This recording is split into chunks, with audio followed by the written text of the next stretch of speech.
flashing cameras cut through the tense air of a crowded hearing room, each click echoing like a countdown to confrontation. At the center sat Kellyanne Conway, leaning forward with the kind of smirk that signaled she was about to draw blood. Her words dropped like a dagger, a pointed insult aimed straight at Jasmine Crockett, designed to strip away her credibility in one cruel swoop. Kellyanne thought this would end Jasmine's credibility in seconds. Instead, it created one of the most unforgettable clapbacks in modern politics. Jasmine lifted her head, calm, composed, unshaken. What happened next stunned the entire room. Kellyanne Conway wasn't new to this arena. For years, she had sharpened her tongue into a political weapon, delivering barbed remarks with the confidence of someone who believed no one could strike back. She thrived on condescension, dismissing opponents with a smirk and a sound bite that would linger long after the cameras stopped rolling. But across from her sat Jasmine Crockett, a different kind of force, young, bold, and unapologetically herself. Crockett didn't come from privilege, she came from grit, the kind that forges resilience out of struggle.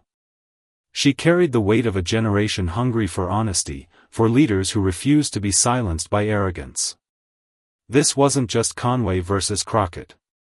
It was old power against new voices, privilege against perseverance. Every word Conway hurled wasn't simply an insult, it was a test. Could the next generation stand tall against the gatekeepers of politics? The room buzzed with anticipation, knowing this exchange could define more than just reputations. It could shape the story of who belongs at the table.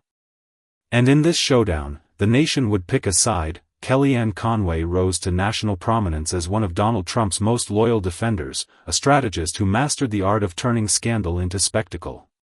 She could spin a headline in seconds, transforming outrage into distraction, confusion into control.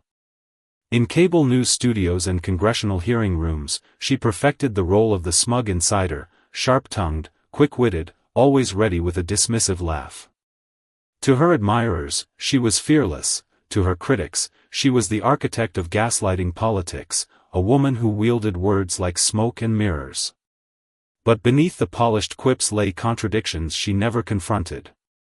She mocked others for flaunting their credentials, yet her own career thrived on proximity to power, not grassroots struggle. She ridiculed the idea that education or lived experience mattered, even as she leaned on her connections and privilege to stay untouchable. Each attack she launched was designed to shrink the room around her, to make opponents feel small enough to question their own worth. So when she leaned forward that day, eyes glinting, lips curled into a smirk, she believed the same formula would work again. Belittlement was her brand, humiliation her weapon. But in her overconfidence, she miscalculated who she was dealing with. Jasmine Crockett's path to that moment was anything but easy. Before she ever set foot in Congress, she built her reputation in courtrooms, defending the voiceless and fighting battles others were too afraid to take on. As a civil rights attorney, she stood shoulder to shoulder with those society overlooked, translating pain into arguments that demanded justice. Her commitment to public service wasn't born of convenience, it was born of conviction, a deep belief that dignity should never be negotiable. What made her stand out wasn't just her resume, it was her authenticity.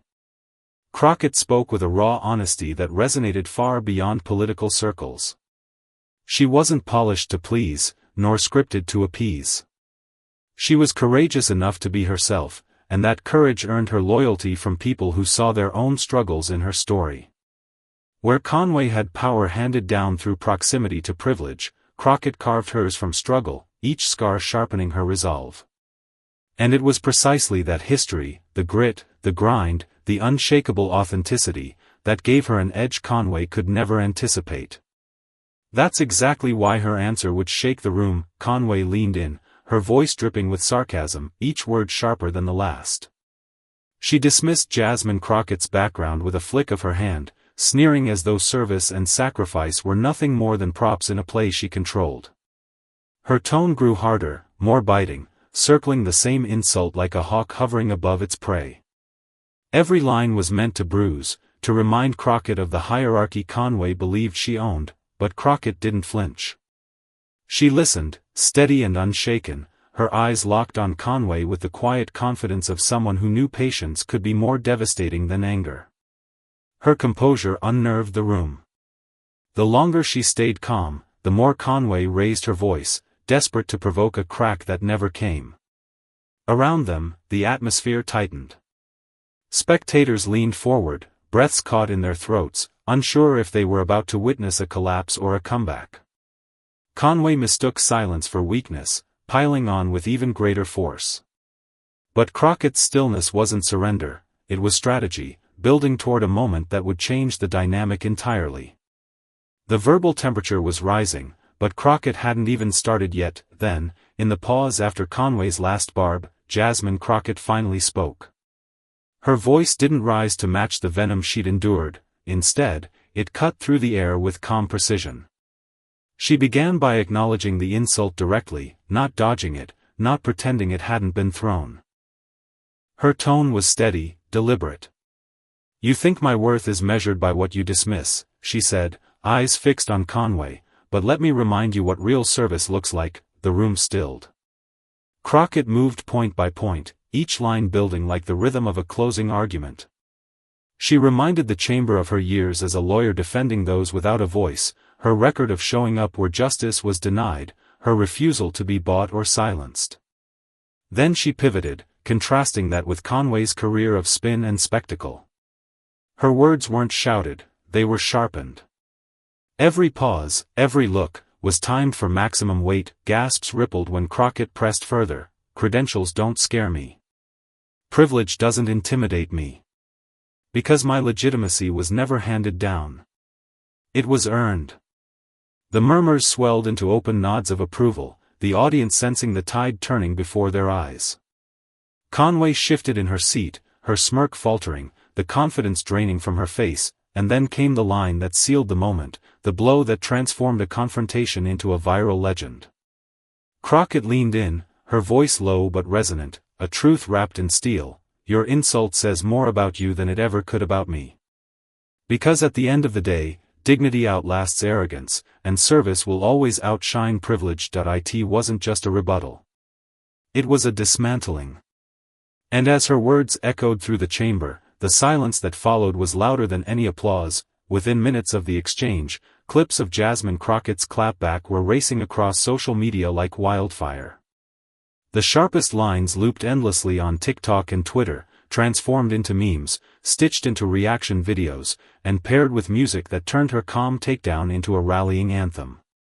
Hashtags like #DignityWins and #CrockettClapback climbed into trending lists, a digital chorus amplifying the moment far beyond the walls of the hearing room. Journalists scrambled to write think pieces, some marveling at Crockett's composure, others noting how rare it was for someone to hold their ground against a seasoned political operator like Conway. Celebrities joined in, posting clips with words of admiration, while grassroots activists shared the video as proof that authenticity still had power in politics. Even a few politicians who had never spoken her name publicly suddenly aligned themselves with her, eager to be connected to the surge of momentum. And then there was Conway. She tried to pivot, to dismiss the moment as theater, but the internet wasn't buying it. Every attempt to spin only drew more attention to the original insult, and more praise for the elegance of Crockett's response. In less than 24 hours, the story had outgrown the room, it became a movement. Jasmine Crockett's words lingered long after the moment ended, not because they were loud, but because they carried a truth bigger than the room itself. She reframed the insult into something universal, that credentials, ancestry, or privilege can never define a person's worth. What matters is service, the work done for others, the courage to stand tall when belittled, the dignity that cannot be stripped away.